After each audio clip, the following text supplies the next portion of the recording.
A gente continua falando de crédito rural e a chegada de novas soluções para favorecerem o setor do empréstimo dos recursos. Eu convido para esse bate-papo o Luiz Lapo, que é diretor de riscos da Treive. Seja bem-vindo, Luiz. Obrigada pela sua participação. Obrigado, boa noite.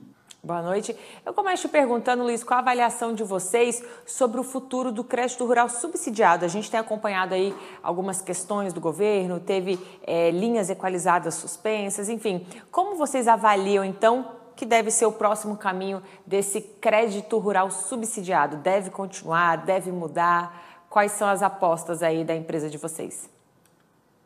A verdade é que o crédito rural, há bastante tempo, ele já não é suficiente para financiar todos os produtores, né, toda a nossa agricultura. Vis-à-vis que hoje, em algumas regiões, a maior parte do crédito não é nem proveniente de bancos, né, são as próprias revendas, as cooperativas agroindustriais, as indústrias financiando o produtor a prazo. O que aconteceu agora é que esse problema veio um pouco mais à tona por conta da alta da Selic, e a consequência foi que ficou muito caro fazer a equalização das taxas de juros, né?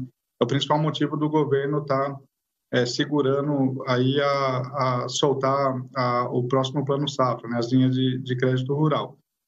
Mas não, ele não vai acabar, né? O pessoal às vezes vem com essa polêmica. O que a gente acredita aqui é que o crédito rural vai começar a ser direcionado cada vez mais para os pequenos produtores, né? Principalmente através de repasse de bancos públicos. E os produtores médios e grandes, eles têm capacidade hoje para ter acesso ao mercado de capitais, a outras fontes de financiamento privados, né? Então, basicamente, a leitura que a gente faz é que o crédito rural, ele está aos poucos, né, sendo direcionado a quem mais precisa, que são os pequenos produtores ou aqueles produtores que o mercado privado não tem muito apetite de conceder crédito. E os grandes produtores, eles vão ter que, aos poucos, né, e, na verdade, cada vez mais, buscar recursos através de financiamento privado. É isso que a gente acredita aqui. E aí, nesse cenário, as fintechs têm crescido diante da falta de recursos, das dificuldades para obter esse crédito? Como que está o surgimento de fintechs voltadas para o agro? É um mercado que está em franca expansão no Brasil, né? O governo ele tem criado uma série de leis novas, né?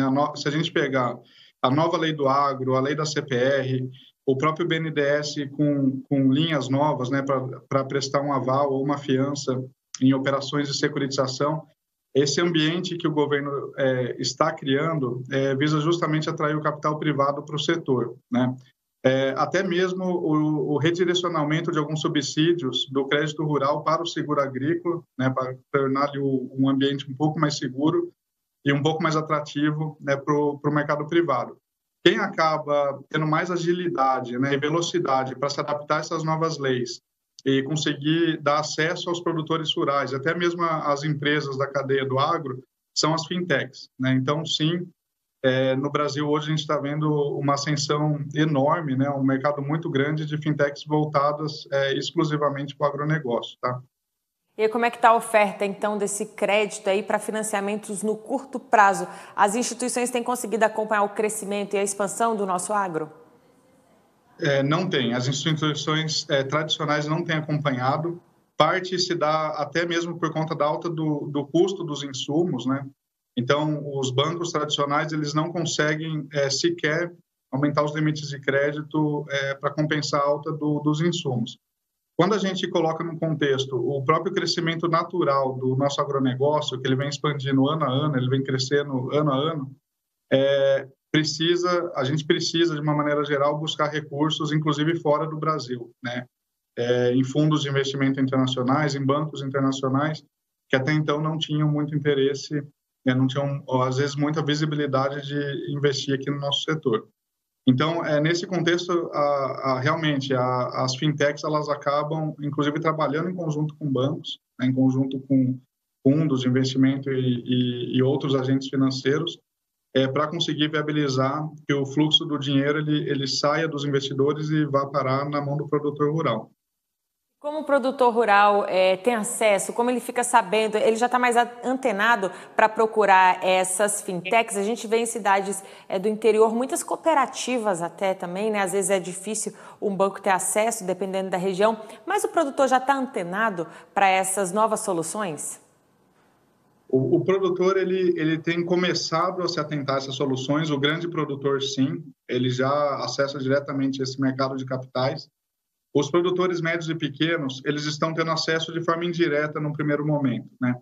As próprias cooperativas agroindustriais têm nos procurado bastante para fazer essas operações, e aí para o produtor acaba sendo um pouco transparente, ele não tem muita visibilidade se ele está tomando crédito com a cooperativa dele ou com o mercado de capitais, né?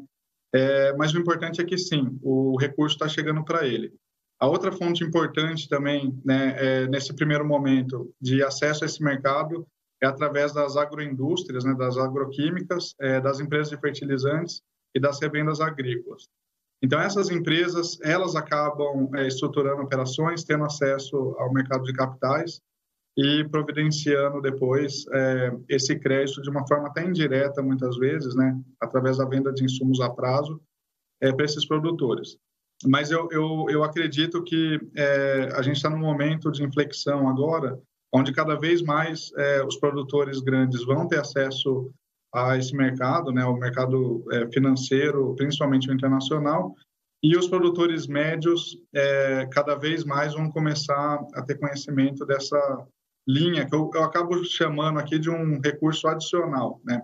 De novo, ele vai continuar tendo acesso às linhas bancárias, tem um pedacinho do crédito dele que vai continuar sendo o recurso subsidiado, apesar de que cada vez menos, né, para o médio e para o grande produtor, como eu comentei. Isso vai ser direcionado cada vez mais aí pelos bancos públicos para quem realmente não tem acesso a outras linhas de financiamento. Mas o bem da verdade é que a gente está passando por um momento também muito bom, né? Essas notícias de que o crédito rural subsidiado está acabando. Na verdade, ele há muito tempo, como eu comentei, ele já é insuficiente, né? Hoje a gente estima que mais ou menos metade do crédito já não vem, né, do setor financeiro, bancário tradicional. O que aconteceu realmente foi que essa alta da Selic escancarou um problema que nos últimos anos ele estava meio esquecido, né? Ele estava um pouco parado. Então é um momento muito bom, sim, para o produtor rural buscar ter acesso a esse outro tipo de financiamento, né? O que eu recomendo aqui para quem está nos assistindo é que converse, né, com as suas cooperativas, converse com a revenda de insumos agrícolas que o produtor já está acostumado a operar e pergunte dessas operações, né? Com certeza, essas empresas já estão tendo acesso a esse mercado de capitais. Tá? Certo, Luiz, vocês ajudaram na estruturação do primeiro certificado de recebíveis do agronegócio, né, emitido sem garantias reais e sem seguro de crédito. Como está a evolução desse produto aqui no país? É muito legal a sua pergunta pelo seguinte, né? A gente fez essa operação, é uma operação de CRA, né, de Certificado de Recebíveis do Agronegócio. Foi a primeira diretamente feita com produtores, né, rurais e com uma certificação internacional. Foi um título verde, né, o que o pessoal chama de Green Bond, e teve uma certificação da CBI, que é uma certificadora internacional, né, e que certificou essa operação. Ela, na verdade, ela foi um primeiro passo justamente para mostrar para o mercado internacional, né, que o nosso produtor rural ele é sofisticado, ele aplica bastante tecnologia, ele respeita o meio ambiente e respeita as leis trabalhistas. Então, o que eu costumo também dizer aqui de uma maneira simples é que a gente precisa transmitir essa segurança, né, para os investidores do correto risco que ele está correndo no investimento agrícola. A gente precisa também passar para ele a segurança de que esse dinheiro não vai ser usado para atividades ilegais, desmatamentos ilegais ou até mesmo não respeitar a legislação brasileira, né?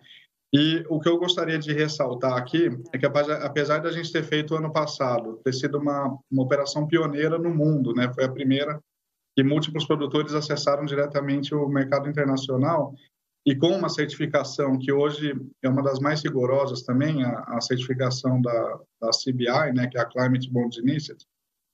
O que é mais interessante é que a gente conseguiu mostrar, né, para o mercado internacional que é possível, né, é viável a gente ter uma agricultura aqui sustentável, né? Então, essa foi a primeira, foi uma operação interessante, porque a gente abriu portas, né, para que outras empresas comecem a investir no agronegócio. Até um fato curioso, a semana que vem eu estou recebendo no estado de Goiás alguns executivos, né, de uma rede de varejista europeia, né, uma rede de supermercados europeia, eles estão interessados em conhecer essa operação justamente para começar a investir, né, diretamente no agronegócio, em operações verdes, né, operações sustentáveis.